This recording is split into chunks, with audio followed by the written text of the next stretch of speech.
All right, everybody, we're back with the first draft preview of BC Lions, and we're going to kick right off into the video.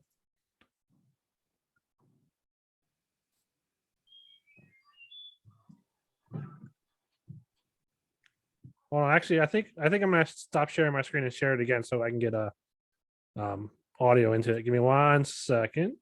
Yeah, there's something on Zoom where you have to share the audio. Yeah, I remembered as I was doing it.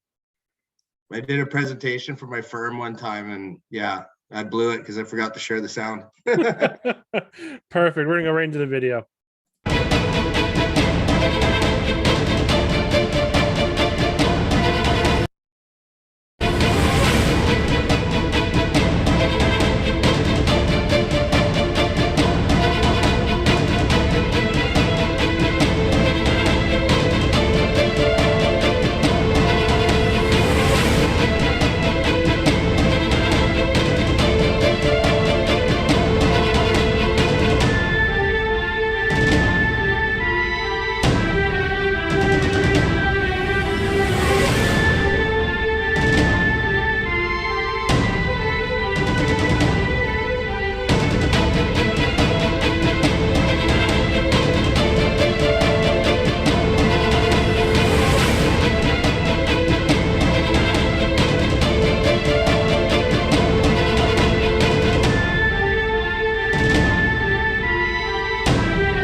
All right, right on. So hope you guys enjoyed that draft video there for Stan and BC Lions. I think it's just a great intro to our preview here, Commish, the first one of the year.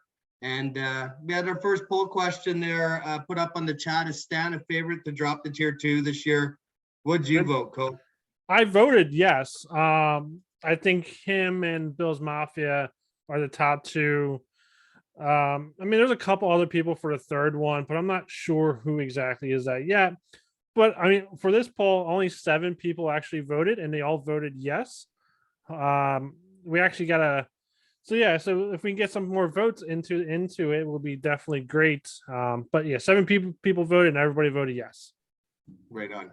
And I think the big reason for that is when we go to look at his draft picks, he has a 4th rounder, a 5th rounder, an 8th rounder, a 9th rounder, and a 10th rounder. And he only has 1 pick in after that in the 17th round. And he has 23 picks from 21 to 30. That's amazingly bad. And I am shocked to see somebody actually do that. I have never seen a team in this worst of a draft spot. And it kind of leads me to the offseason questions there in the video. Can Stan draft? And we've seen that he's had a track record. He had 2 silver platter draft years the last 2 years. No joke.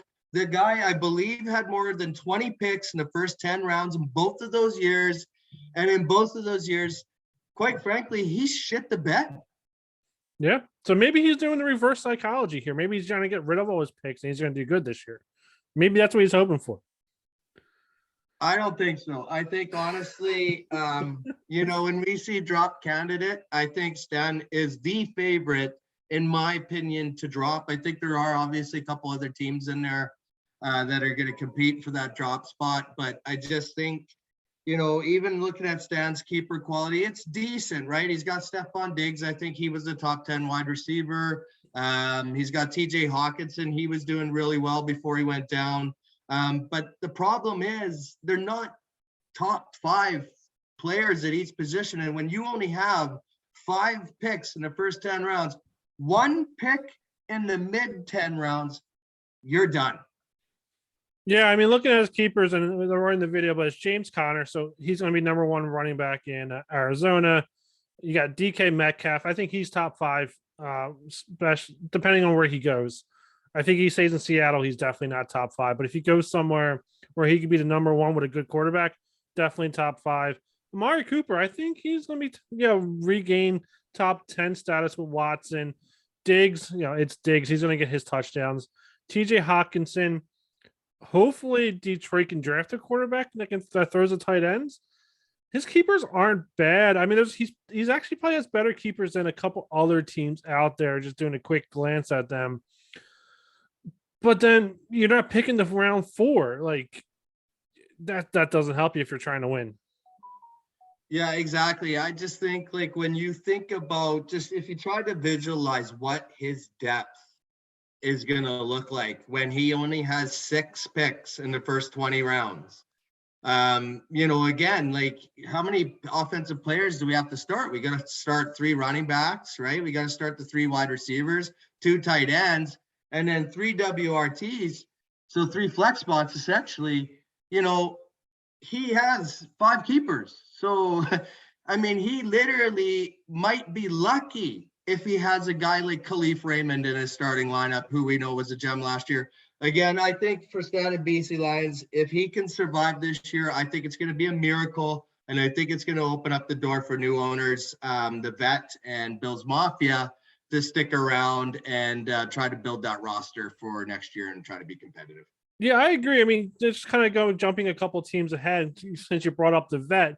Even the vet, he does have CD Lamb, Micah Parsons on his team, where I think they're definitely better in the long run versus maybe DK Metcalf. And I don't know, it's going to be tough. I think between the BC Lions, the vet, Bills Mafia, I think those are my top 3 to drop. Yeah, I think it'll be interesting to see. All I know is for BC Lions, he's in a division where he plays Bills Mafia twice. So those 2 games are going to be huge.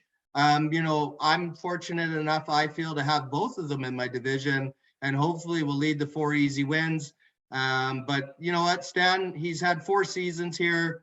He's been I don't want to call him a decent owner performance-wise, but he's at least has shown up and has been to the draft and has made trades clearly. And I think that's pretty much it for Stan. I'm writing a book off on him. Yeah, maybe he shouldn't show up for the draft because he can't draft. I'm going to answer that question. He cannot draft.